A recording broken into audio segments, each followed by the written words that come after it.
नमस्कार, दृष्टि आईएएस के टुडेज जी के प्रोग्राम में आपका स्वागत है। सबसे पहले पिछले सेशन का रिकैप देख लेते हैं। पहला प्रश्न था, राष्ट्रीय चिकित्सक दिवस कब मनाया जाता है? इसका सही जवाब था 1 जुलाई।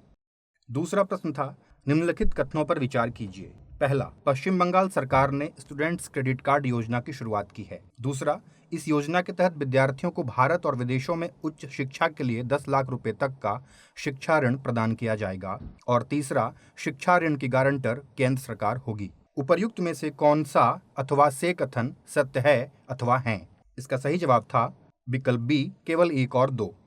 तीसरा प्रश्न था, अंतर्राष्ट्रीय खगोलीय खोज सहयोग नागरिक विज्ञान कार्यक्रम के तहत तिरुचिरापल्ली के एक शिक्षक और विद्यार्थी ने मिलकर 3 नए क्षुद्र ग्रहों की खोज की है। इसके संदर्भ में निम्नलिखित कथनों पर विचार कीजिए। पहला, यह कार्यक्रम national aeronautics and space administration यानी नासा ने आयोजित किया था। दूसरा, तीनों क्षुद्र ग्रहों को अस्थायी रूप से BBM2101, BBM2102 और BBM2103 नाम दिया गया है। तीसरा, कार्यक्रम के प्रतिभागियों द्वारा कुल 167 क्षुद्र ग्रहों की खोज की गई।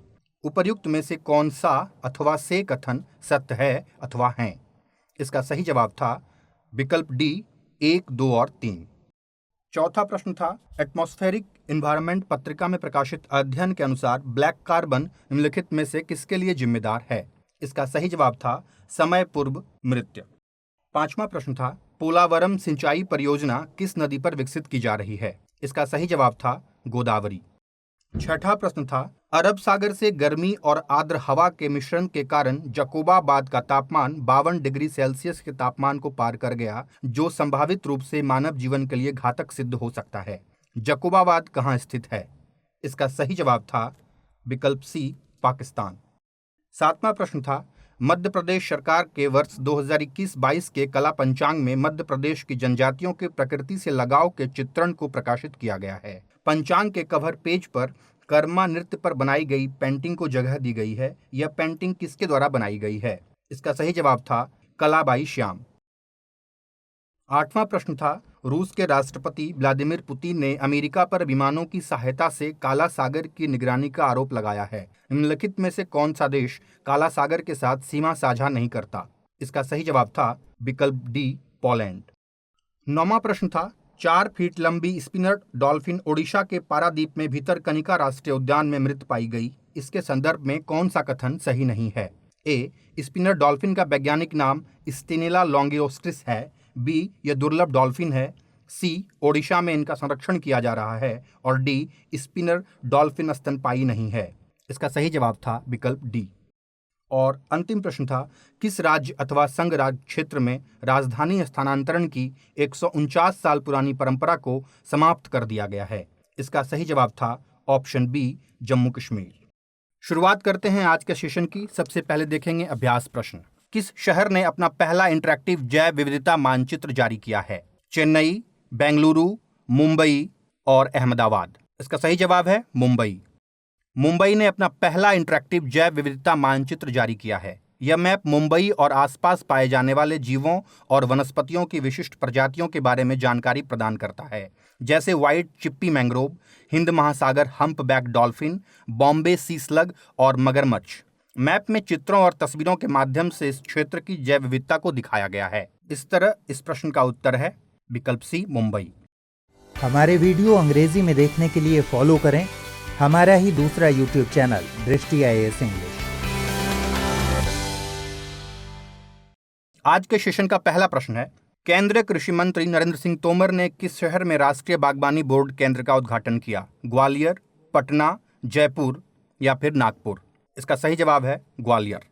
केंद्रीय कृषि मंत्री नरेंद्र सिंह तोमर ने मध्य प्रदेश के ग्वालियर में राष्ट्रीय बागवानी बोर्ड केंद्र का उद्घाटन किया। इस केंद्र का उद्देश्य बागवानी के क्षेत्र में विकास को बढ़ावा देना है। इससे उत्तरी मध्य प्रदेश के 21 जिलों के किसान लाभान्वित होंगे। इस तरह इस प्रश्न का उत्तर है विकल्प ए, ग्वालियर।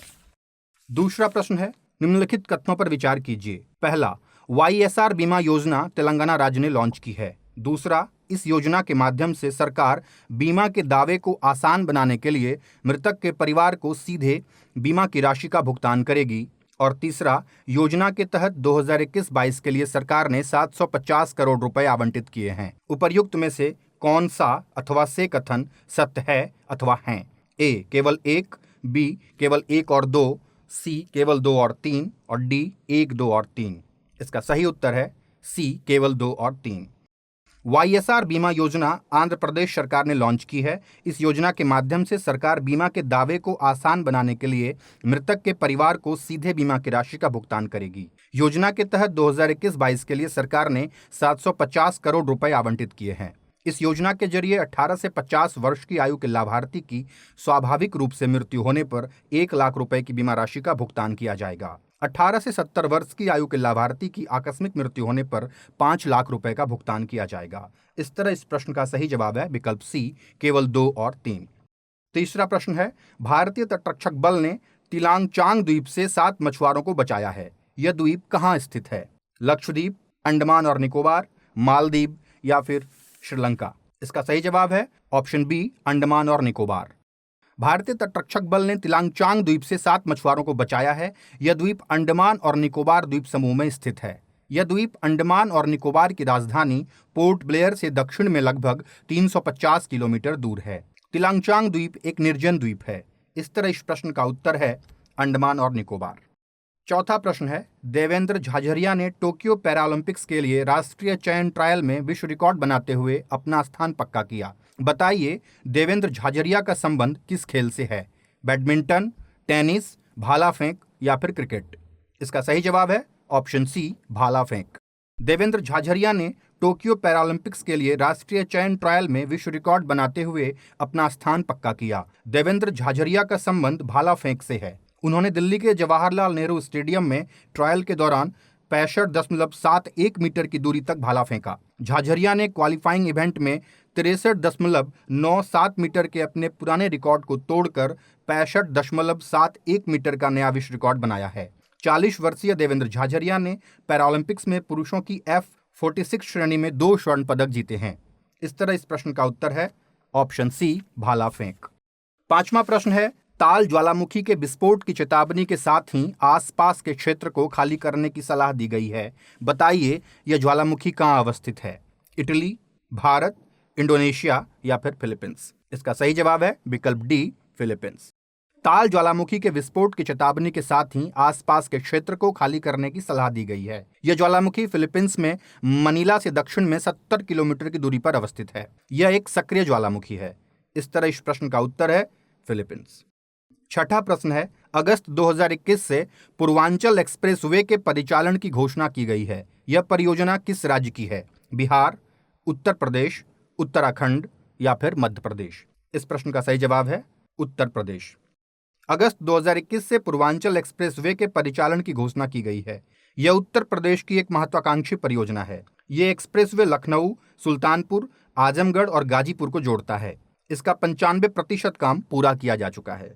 इस तरह इस प्रश्न का उत्तर है उत्तर प्रदेश।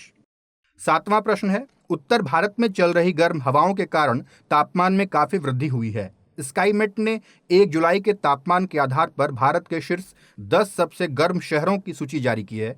इनमें सबसे अधिक तापमान किस शहर में दर्ज किया गया? अलीगढ़, उत्तर प्रदेश, गंगानगर, राजस्थान, ग्वालियर, मध्य प्रदेश या फिर रोहतक, हरियाणा? इसका सही जवाब है गंगानगर, राजस्थान। उत्तर भारत में चल रही गर्म हवाओं के कारण तापमान में काफी वृद्धि हुई है। स्काईमेट ने 1 जुलाई के तापमान के आधार पर भारत के शीर्ष 10 सबसे गर्म शहरों की सूची जारी की है। इनमें सबसे अधिक तापमान गंगानगर, राजस्थान में दर्ज किया गया। गंगानगर, राजस्थान में 45.8 डिग्री सेल्सियस तापमान दर्ज किया गया, जबकि नई दिल्ली में 43.5 डिग्री सेल्सियस तापमान दर्ज किया गया। नई दिल्ली सबसे गर्म शहरों में 7वें स्थान पर रहा। इस तरह इस प्रश्न का उत्तर है गंगानगर, राजस्थान। आठवां प्रश्न है, किस भारतीय नदी के जल में हानिकारक बैक्टीरिया को नष्ट करने वाला वायरस बैक्टीरियोफेज मौजूद है? गंगा, यमुना, नर्मदा या फिर कावेरी? इसका सही जवाब है गंगा। गंगा नदी के जल में हानिकारक बैक्टीरिया को नष्ट करने वाला वायरस बैक्टीरियोफेज मौजूद है। जीवाणु विज्ञानी अर्नेस्ट हैकिंस ने 1896 में गंगा नदी के जल में बैक्टीरियोफेज की खोज की थी। उन्होंने अपने अध्ययन में पाया था कि यह वायरस गंगा के पानी की गुणवत्ता को नुकसान नहीं पहुंचाता है, बल्कि रोगजनकों और बैक्टीरिया को नष्ट कर देता है। इस तरह इस प्रश्न का उत्तर है गंगा। 9वां प्रश्न है, निम्नलिखित कथनों पर विचार कीजिए। पहला, भारतीय रेलवे ने पहला गतिशील फ्रेश वाटर सुरंग एक्वेरियम बेंगलुरु में स्थापित किया है। दूसरा, यह एक्वेरियम अमेजन नदी के प्राकृतिक सौंदर्य पर आधारित एक विशिष्ट जलीय पार्क है। और तीसरा, इसकी लंबाई 30 फीट है। उपर्युक्त में से कौन सा अथवा से कथन सत्य है अथवा है? ए केवल 1, बी केवल 1 और 2, सी केवल 2 और 3 और डी 1, 2 और 3। इसका सही जवाब है बी केवल 1 और 2। भारतीय रेलवे ने पहला गतिशील फ्रेश वाटर सुरंग एक्वेरियम बेंगलुरु में स्थापित किया है। यह एक्वेरियम अमेजन नदी के प्राकृतिक सौंदर्य पर आधारित एक विशिष्ट जलीय पार्क है। इसकी लंबाई 12 फीट है। इस रेलवे एक्वेरियम का प्रवेश शुल्क 25 रुपए प्रति यात्री रखा गया है। इस स्थान में प्रवेश करते ही समुद्री जीवन की झलक देखने को मिलती है। इस तरह इस प्रश्न का सही जवाब है बी केवल 1 और 2। और अंतिम प्रश्न है, होलकर काल की ऐतिहासिक विरासत लाल बाग पैलेस किस शहर में स्थित है? ग्वालियर, देवास, इंदौर या फिर धार? इस प्रश्न का सही जवाब है इंदौर। होलकर काल की ऐतिहासिक विरासत लाल बाग पैलेस मध्य प्रदेश के इंदौर में स्थित है। इसके संरक्षण के लिए मध्य प्रदेश सरकार विशेष कदम उठा रही है। यह इमारत वर्ष 1926 में बनकर तैयार हुई थी। यह क्लासिकल इमारत अपनी यूरोपीय इंटीरियर सजावट के लिए प्रसिद्ध है। इस तरह इस प्रश्न का उत्तर है इंदौर। अब बारी है आज के अभ्यास प्रश्न की। 2 जुलाई दोपहर को पिछले साल की तरह ही दूसरी बार सोनिक बूम जैसी तेज आवाज वाली घटना किस शहर में घटित हुई है? चेन्नई, बेंगलुरु, मुंबई या फिर नई दिल्ली?